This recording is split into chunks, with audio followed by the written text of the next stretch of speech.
Welcome back, or if it's your first time, I'm glad to have you here. I'm Matt Fendora, and you're tuned in to the Choose to Live, Love, and Grow podcast, where we journey together toward becoming the best version of ourselves. Using mind, body, heart, and spirit as the anchors of our podcast, join me as we set sail into the depths of self-discovery, unraveling the interconnected layers that shape our growth. If you resonate with today's conversation, consider subscribing to the podcast. Your support means the world to us and ensures you never miss an empowering episode. Hello, and welcome to another episode of the Choose to Live, Love, and Grow podcast, your go-to destination for personal growth and empowerment. Whether you're a loyal listener or a newcomer, I'm grateful for your presence. Today, I'm honored to be joined by Sarah Rusbatch. Sarah Rusbatch is a certified women's health and well-being coach, an accredited gray area drinking coach, and a keynote speaker, sharing her journey to sobriety and the impact of alcohol and mental health to global audiences. She's the host of a thriving global online community, the Women's Wellbeing Collective, which offers a safe space where women feel seen and understood. Her programs are designed for real life. She equips women with the tools they need to break the cycle of unhealthy habits and coping mechanisms, and her experience, knowledge, and passion have transformed lives. Some of Sarah's proudest accomplishments include being 5 years sober, writing her book, Beyond Booze, building a community of 20,000 people looking to change their relationship with alcohol, and her 2 children. What makes her heart sing? When her clients manage to get through a difficult challenge without resorting to alcohol and realize their sobriety is their superpower. Without further ado, here's Sarah. How are you doing today, Sarah? I'm great, thanks, Matt. How are you? I'm doing great. I'm excited for this conversation because this is a conversation, in my opinion, that I haven't really heard before. Like this was very new to me, the understanding of what gray area drinking is. So I'm excited to dive into that and figure out what is that and how do we navigate that. Yeah, it's a topic that is very close to my heart, and I think when people understand the concept of grey area drinking, it makes so much sense, and it can really help people to reflect on their own relationship with alcohol. And as I always say to everyone, I'm not here to say you must never drink alcohol, alcohol is bad, but I am here to share some information and break some of the stigmas that are out there about where someone needs to be at before they decide to change their relationship with alcohol. So I'd love to start with you and how you got onto this path of becoming a sobriety coach, gray area drinker coach, and all of that. So I had a pretty dysfunctional relationship with alcohol for a lot of my life, but it was only really the last couple of years that I even paused to consider the fact that it was problematic. So I grew up in the north of England, and we started drinking at the age of 14. That was kind of pretty standard where I lived. We would fill up soda stream bottles with whatever we could find in our parents' drinks cabinet. We would go down the local park and we would drink these disgusting concoctions of Malibu and Bacardi and Southern Comfort, and usually someone would end up vomiting, and then we'd like stumble home, try and pretend to our parents that we were not drunk, and then we would do it again the following weekend. And that was kind of what was an initiation into teenage years. That was kind of what everyone was doing. It never even occurred to me that I wouldn't drink. And I'd grown up in a house where there wasn't problematic drinking, but there was a lot of alcohol. So I, as a little girl, witnessed my parents a lot. Every dinner party, every social function, there was always alcohol. So as a kid, you kind of put 2 and 2 together and go, that's what the grown-ups do to have fun when they're older. They don't go and play in the park and play on swings. They just drink alcohol. And that's what you must do when you're an adult. So it's interesting even to reflect now on those belief systems that children develop at such a young age about alcohol. So fast forward a few years, and alcohol had been present through, university, which I'm sure is the same in the States as it is, and in Canada and Australia and the UK, all the Western countries where it's pretty much a booze fest, and you do a little bit of study, but you do quite a lot of drinking. And that was certainly the case for my university career. And then straight after uni, I moved to London, and I worked in an industry that was very much about wining and dining clients. So I was often out, it was very normal to go out at lunchtime and take a client to a restaurant for lunch and get home at like 2 the following morning. and then go and do it again the next day. And it was, London, no one has a car, no one's driving anywhere, everyone's just on the tube all the time. So there's always someone to go to the pub with. So again, my drinking was heavy, but at no point did I consider it problematic. I had a high tolerance for alcohol. I didn't really suffer hangovers. Like, yeah, I'd feel a bit crap the next day, but it was nothing that, a Diet Coke and a packet of crisps, a bacon sandwich, and you're kind of right as rain and able to go again. And for me, my drinking changed after we moved to Australia and after I became a mum. So there was a few things that happened all at once in my life. So I'd become a mum, so I left what I had a very successful career prior to having kids. And I hadn't really anticipated the change that would come about from not getting the sense of achievement and the sense of accomplishment that I got so much from my work. I was in a very sales-driven environment. So it was very target-driven. You've got targets, you've got goals, you hit your goals, you get praise for that, you get commission for that.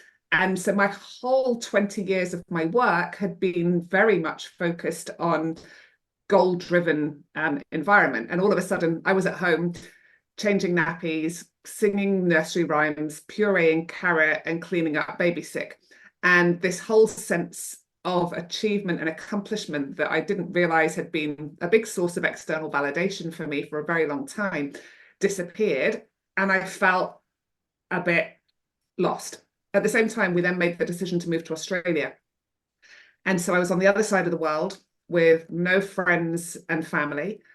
I got pregnant again very quickly. So soon I had 2 kids under 2. My husband was setting up a business and he was working very long hours. And I was very homesick. I was very lost. I loved being a mum. I absolutely loved it. But I also felt very unsure about what my future was going to be. And I didn't have that female solidarity and connection that had always been so important to me.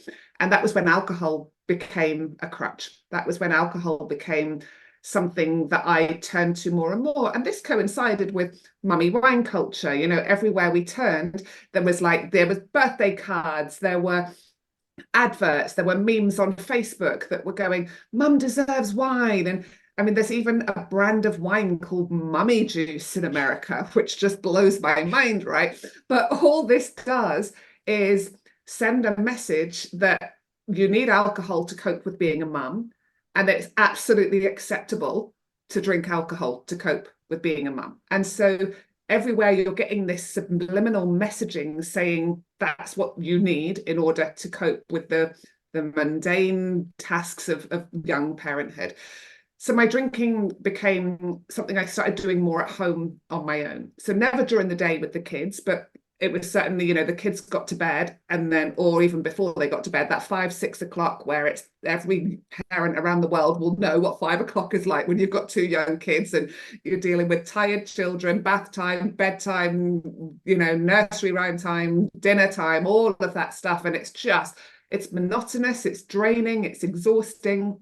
And alcohol is there going, "Hey, everyone says you should use me because I'm what you deserve at the end of your hard day."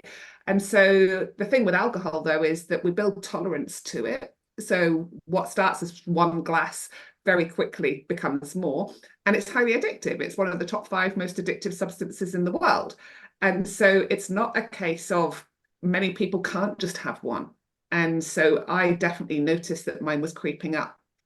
Again, wasn't massively getting huge hangovers, but started to notice, particularly as I got older, that alcohol was impacting my sleep. So I was never getting a decent night's sleep, even if I just had 1 or 2 drinks, which we now know alcohol completely destroys our ability to get a decent night's sleep. And so the storyline of my life was, I'm not hungover, I'm just tired. And so every single day, I just would wake up just feeling 5 out of 10, right? I then also had this low-level anxiety that was just there all the time. And no one talks about the fact that alcohol causes anxiety. Now, I'd not been someone that had ever had anxiety in my life. And all of a sudden, I was really noticing I was overthinking things. I was going down this rabbit hole in my head of like, what did I say and what did I do? And oh my God, that person must really hate me. And what did I say to them? And when you're spiraling like that in your mind all the time, it's exhausting and it does not set you up for having a positive outlook on life.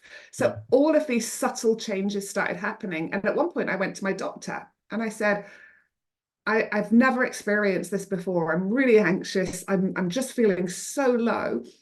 And at no point did she say to me, how much are you drinking? And yet happily gave me a prescription for anti-anxiety tablets, which I now know should never have been mixed with alcohol. Mm. And, you know, a lot of people say to me, how much were you drinking? And it kind of wasn't a number, Matt. It was some weeks, it was a bottle of wine 5 nights a week. Some weeks it was a bottle of wine only once. Like it varied. It wasn't like it was all the time, but it was consistent. I didn't drink every day. I didn't drink in the morning. So my mindset was, well, I'm clearly not an alcoholic because that's what they do. And I'm not doing that. So I didn't know what I was. And society says you only have a problem with alcohol if you drink in the morning, if you're a homeless person sitting on a park bench drinking out of a brown paper bag. And I wasn't doing those things. I was high functioning. I was running my own business by this point. I was running half marathons. I was drinking my kale smoothies and taking my supplements. But I had this toxic relationship with alcohol as well, where it was my go-to for stress. It was my go-to for any uncomfortable emotion. And then I finally took a break from alcohol in 2017 and noticed a significant improvement in my mental health as soon as I did that. Like I took 100 days off and I could not believe the difference. But then it got towards the end of the 100 days and everyone's like, oh, are you still not drinking? Oh, come on, Sarah, come and just have one. And you feel like, I was like, well, I'm Sarah, the party girl. I can't never drink again. So I decided to go back to drinking, thinking, well, I've taken 100 days off. I can't have a problem. I'm going to be a normal, moderate drinker now. And very quickly, I was back to drinking the same amount as before because that's how it works for grey area drinkers. But I never forgot how great I felt in that 100 days. And finally, April 2019, so just over 5 years ago, I made the decision everything in my life is better when I don't drink alcohol. My health, my mental health, my relationships, how I parent my kids, how I talk to myself, that inner dialogue, my confidence, my motivation. I lost weight, my skin was glowing, like all of those things.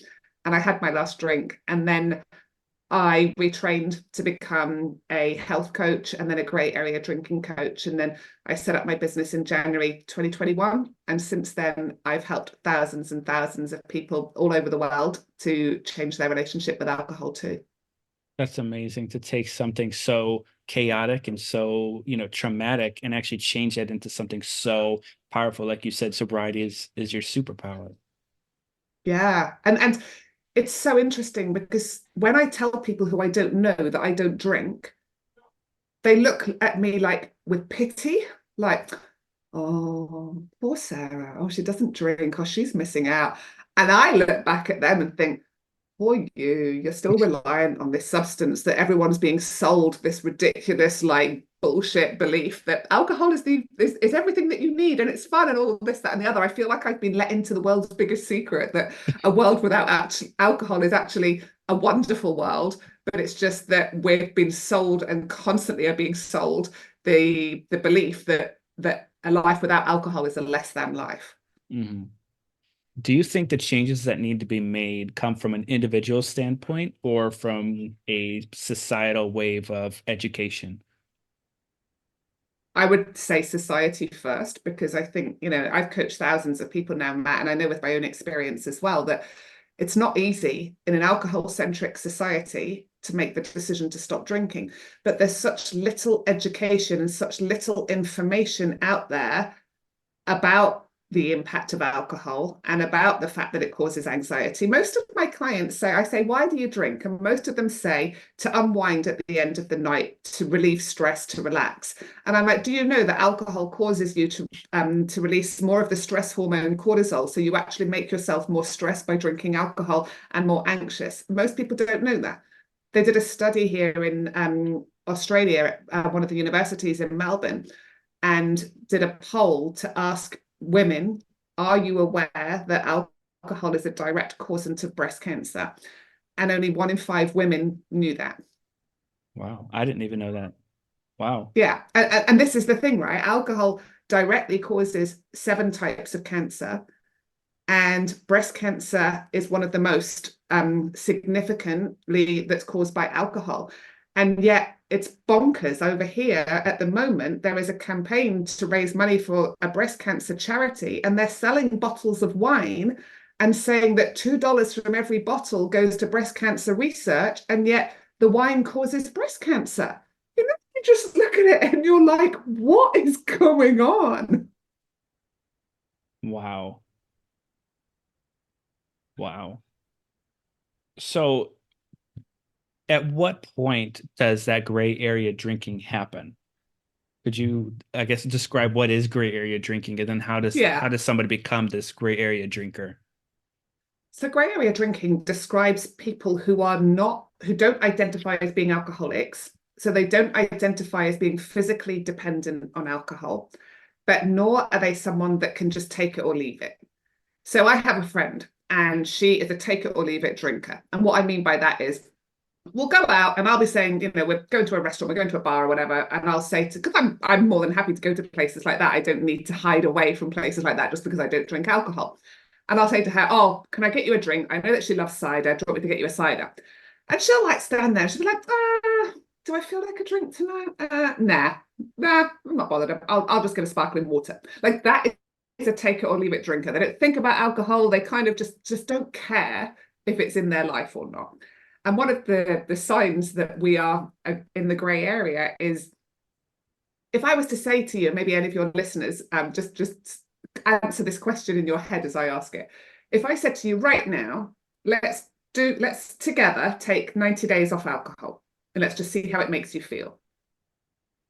For my friend, she'd be like, yeah, sure, okay. If you want to do 90 days off, don't bother me. For a grey area drinker, if a feeling of fear comes up there, I'll do 90 days off alcohol. What will I do at the end of the day when I'm feeling stressed and anxious? What will I do at that party? What will I do if we've got a relationship with alcohol where we're using it for something, the thought of 90 days off can, fill us with fear or with dread. And I describe it as being a scale of 1 to 10. So 1 being that person who doesn't drink or has a glass of champagne at a wedding every now and then, and 10 being someone who is physically dependent on alcohol and needs to have medical support to safely withdraw from alcohol. Because what a lot of people don't realize, Matt, is that alcohol is one of only 3 substances that the human body can die from withdrawal.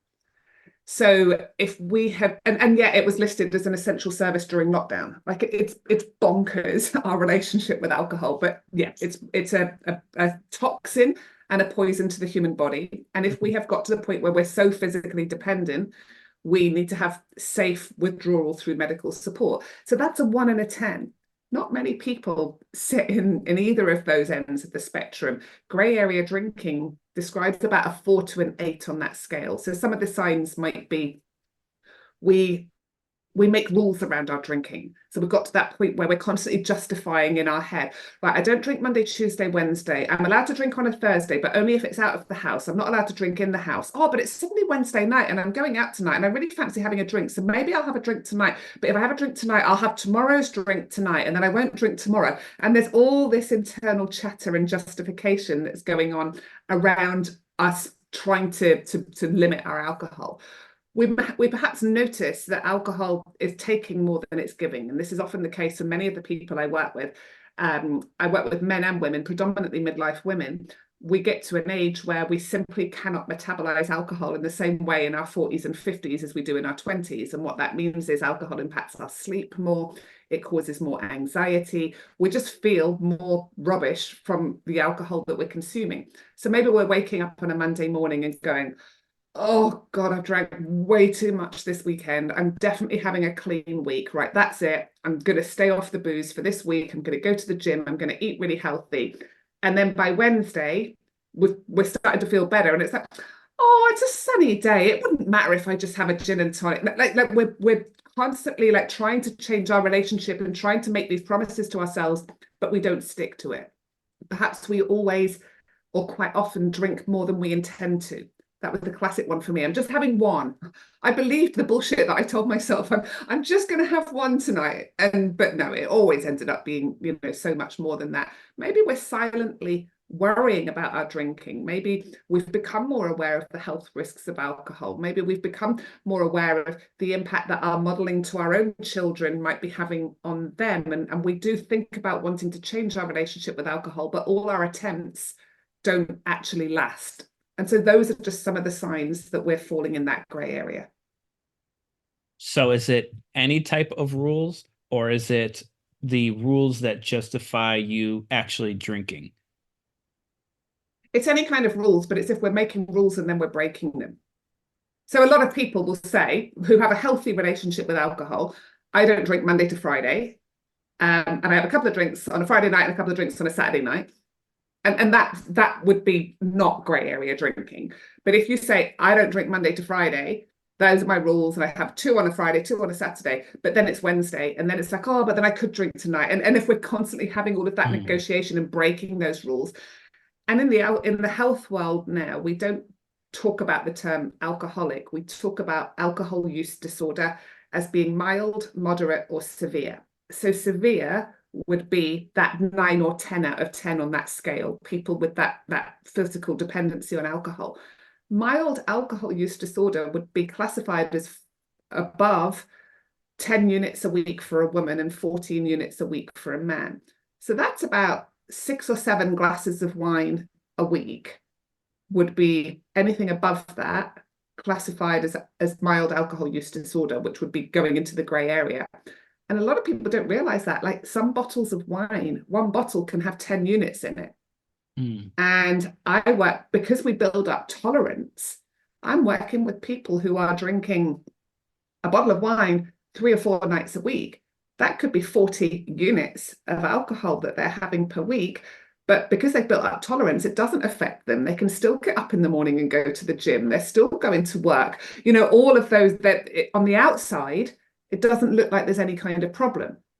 But on the inside, there really is. So let's say after this conversation, somebody starts to recognize that they are a gray area drinker. How do they work through that relationship with alcohol? I always say it's a brilliant opportunity to take a break and just start to get some data.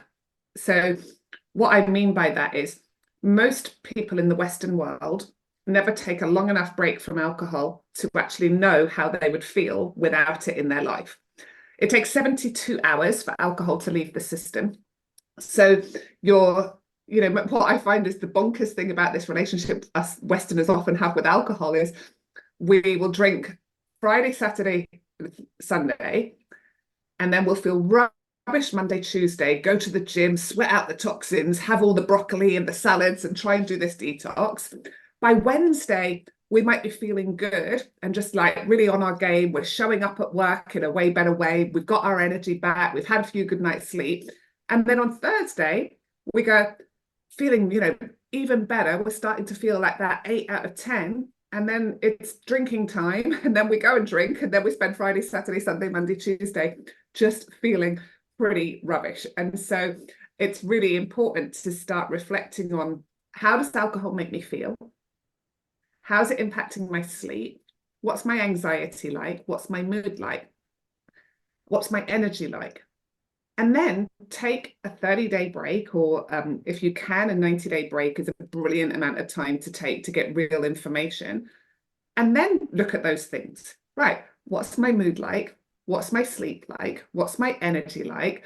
How am I with my kids? What's my productivity like at work? What's my self-talk like? Like, start to notice what changes, because I don't know a single person who does not see significant benefit when they take 90 days off booze. So when somebody's in that process and they're like, what, I'm committed, I'm going to do this 90 days, there's still a lot of peer pressure for people to continue drinking, especially in social settings. So how does somebody navigate a setting where, whether that's a wedding or, hey, we're going to go out to a bar, a get together, whatever, how do they navigate not drinking in those instances? Yeah, and I've written an entire chapter in my book work on this because it comes up time and time again. So the two chapters that I'm getting the most feedback on are the chapter that I've written on socializing sober and how to navigate your friendships and going to big events. And the next one is, how do I navigate if my partner still drinks and I've made that decision to stop drinking?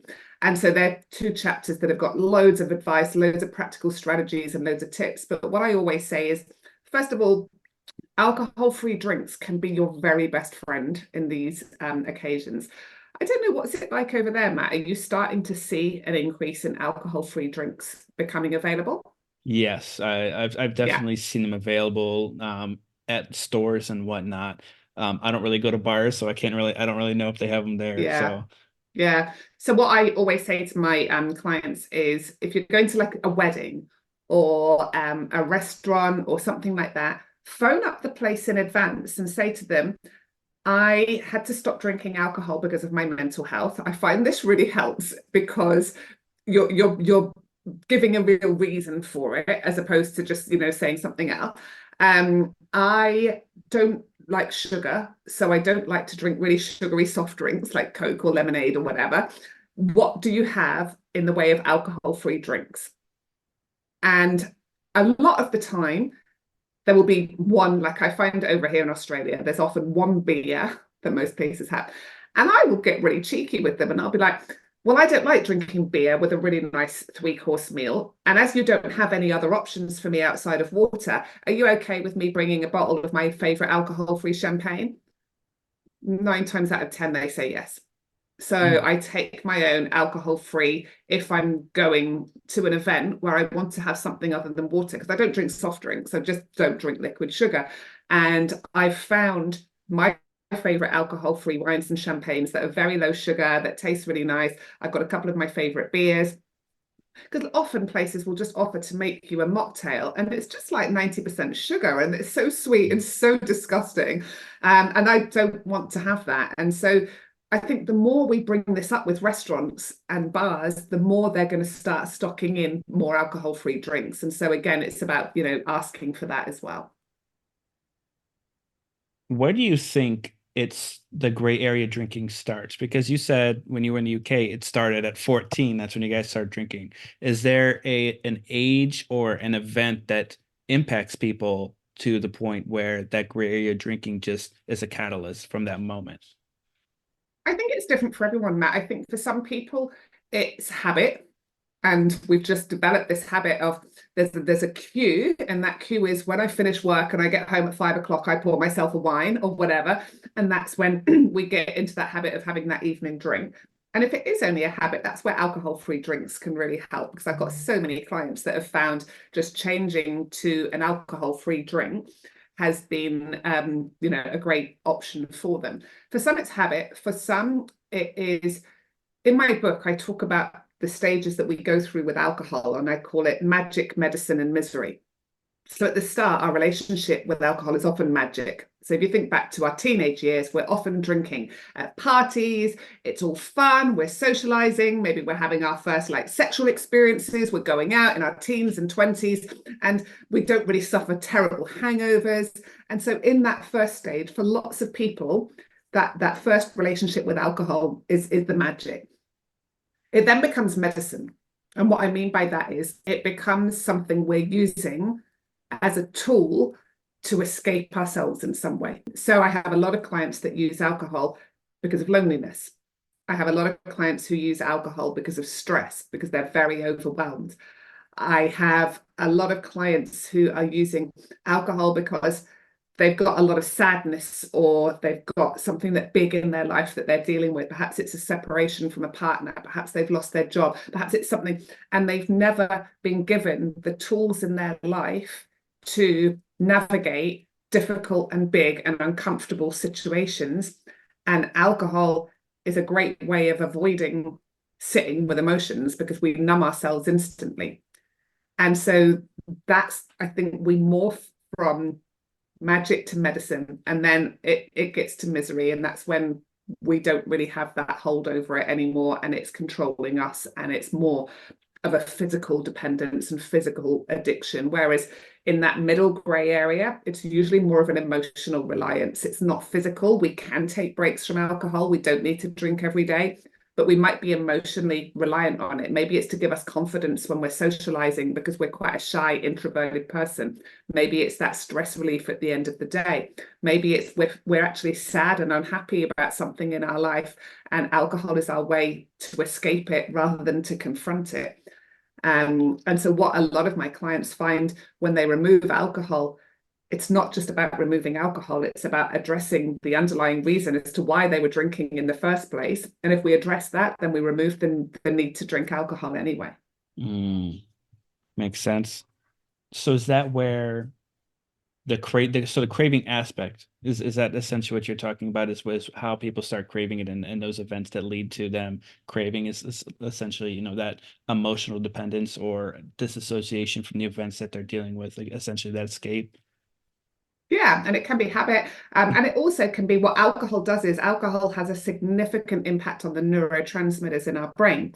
And so we actually, it impacts dopamine, it impacts our GABA, it impacts our serotonin. And I've got a whole chapter in the book where I talk about how to identify what may have been depleted for you. And if we can start building our neurotransmitters naturally through diet, lifestyle, and supplements, we can actually remove again that physical craving for alcohol because we're getting natural dopamine. We've started to restore our GABA levels, and GABA is what's responsible for us feeling calm and relaxed. And if we've got this built into us, then our desire for alcohol becomes less. So when people are in these moments of super stressed out where they would naturally go to alcohol to solve and to cope with those problems, how can they avoid that and turn to something in a healthier manner? Yeah, and it takes trial and error because what works for me may not work for you, right? So it's about, I have a free download, actually, if any of your listeners want to email me, and it's 100 things to do instead of drink. And it's got 100 ideas, and I asked all of my community to contribute. What do you do? What are your top 5 things that you do when you've got a craving for alcohol and you want to do something else? And for some, they've got a certain song that they play. Bon Jovi, Living on a Prayer, play it really loud, dance around your kitchen and just shift your mood. For others, it's go for a walk, I run a bath, I listen to music, I do a meditation, I phone a friend, I reach out to the Facebook community, I listen to a sober podcast. There's lots of different things that we can do. And it's also about recognizing a craving, it only lasts a short time. For any of your listeners who've been through childbirth, I liken it to a contraction when you're in labor. It doesn't last forever. We've just got to acknowledge, I'm having a craving for alcohol right now. It will pass. What can I do to support myself right now? And also, we want to make it a bit easier. So it's ideal to not have any alcohol in the house. You want to make it hard to be able to get hold of alcohol in that moment when you are having an intense craving. If there's a cold bottle of white wine in the fridge and white wine is your thing, and you're having a really bad craving, and you open the fridge to make a cup of tea, and that bottle of white wine is just there staring at you, it's going to be so much harder to avoid it. Mm-hmm. So now that we're nearing the end of the podcast, I have 3 questions which I ask all guests, and these questions are over the topic of what this podcast is, which is live, love, and grow. So the first question I have is, what advice can you share about how to create a life that leaves a positive impact on the world? For me, I would say it is reflecting on your relationship with alcohol and how you're role modeling that to your kids, because we can change that legacy. I interviewed an expert recently who is an expert in teens and alcohol. And he said from the age of 2, a child can tell whether their parent's drink is alcoholic or not. And they can make associations as to what kind of circumstance the parent will be drinking alcohol. So they've already joined the dots and gone, when dad watches rugby, he drinks beer. When mum sees Auntie Jane, she drinks wine. And even though they can't verbalize it, from the age of 2, a child can tell and has started to form those beliefs. And so that to me is the legacy that I leave to my kids, but I also encourage my clients to leave to their kids, is let's allow our kids to see us socializing and not needing alcohol for that. Let's let them see us watch sport, see Auntie Jane for dinner, go dancing with our girlfriends and do all of those things and not need to have an alcoholic drink in hand. Wow, that's insane. 2 years old, they recognize Yeah, that. yeah. The second question I have is, what are some practical ways people can cultivate self-love? For me, obviously one of the first steps was in removing alcohol, because every time I drank, I would wake up in the morning and my first thought would be, oh, well, you're a loser. You drank last night and you said you weren't going to. And here you are again, hungover this morning, breaking all the promises to yourself. And as soon as I stopped drinking, Matt, what happened was I would wake up in the morning and I'd be like, hey, girlfriend, look at you go. There's another night of not drinking. You are smashing this. And what that starts to do is it builds that self-esteem, it builds that confidence. And with that, it builds self-love. Mm, And so it's important to remember, we've talked a little bit about the health risks of alcohol. Alcohol is not self-care. mm, Alcohol is self-harm. It is a toxin and a poison to the body. And the greatest act of self-love for me was not poisoning my body anymore. mhm. What is one actionable tip someone can do today to grow 1% better? You know what I'm going to say, don't you? Take a break from booze. Read my book, Beyond Booze. Just be curious. Read my book, hear my story, listen to the tips and the strategies that I share, and reflect on your own relationship with alcohol. Because I would say it wouldn't be 1% better. I'd say you'd be going for about 40% better. Mm, that's a big change with one small step. Yeah, exactly. Exactly. And that's the thing for all the people that I coach, that one decision to remove alcohol goes on to have this ricochet effect in so many areas of their life. Mm. How could people connect with you?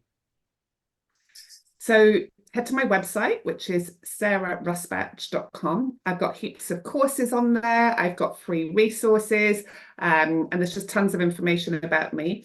You can follow me on Instagram, Sarah Rusbatch, or you can join my free women's Facebook community, the Women's Wellbeing Collective. And how can the audience support you on your journey? Read my book and share my book.